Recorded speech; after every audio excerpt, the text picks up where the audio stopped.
नमस्कार शेतकरी मित्रांनो, नोकरी विषय या यूट्यूब चॅनलवर तुमचं स्वागत आहे। आज आपण शेतकरी कर्जमाफी संदर्भातील अतिशय महत्त्वाच्या अपडेटवर बोलणार आहोत। तर बँकांकडून अचानक कागदपत्रांची मागणी का होते, सोसायट्या, सहकारी संस्था शेतकऱ्यांची माहिती का गोळा करत आहेत, याचा अर्थ कर्जमाफी जवळ आली आहे का? तर मित्रांनो, सध्या राज्यातील अनेक भागांमध्ये बँका, सोसायट्या आणि सहकारी संस्थांकडून शेतकऱ्यांकडून कागदपत्रे जमा करून घेतली जात आहेत आणि हा एक महत्त्वाचा संकेत मानला जातो। कारण जेव्हा कर्जमाफीची प्रक्रिया सुरू होण्याच्या तयारीत असते तेव्हा शेतकऱ्यांची माहिती अपडेट केली जाते।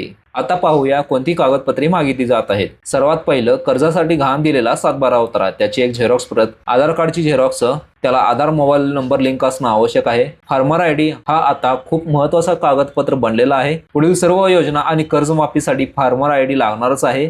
पॅन कार्डची झेरॉक्स, बँक पासबुकची झेरॉक्स, यामध्ये फक्त स्वतःच्या नावात सेव्हिंग अकाउंट चालेल, संयुक्त खाते चालणार नाही, हे लक्षात ठेवा। कर्ज खाते किंवा केसीसी खाते झेरॉक्स, जर किसान क्रेडिट कार्ड कर्ज घेतले असेल तर, आणि काही ठिकाणी पासपोर्ट साईज फोटो सुद्धा मागितला जातो। आता ही सर्व कागदपत्रे ज्या बँक किंवा सोसायटीतून तुम्ही कर्ज घेतले आहे तिथे जमा करायचे आहेत, इतर कुठेही देऊ नका। मित्रांनो, कर्जमाफीचा लाभ वेळेत मिळावा यासाठी एकच सल्ला आहे, सर्व कागदपत्रे आधीच तयार ठेवा।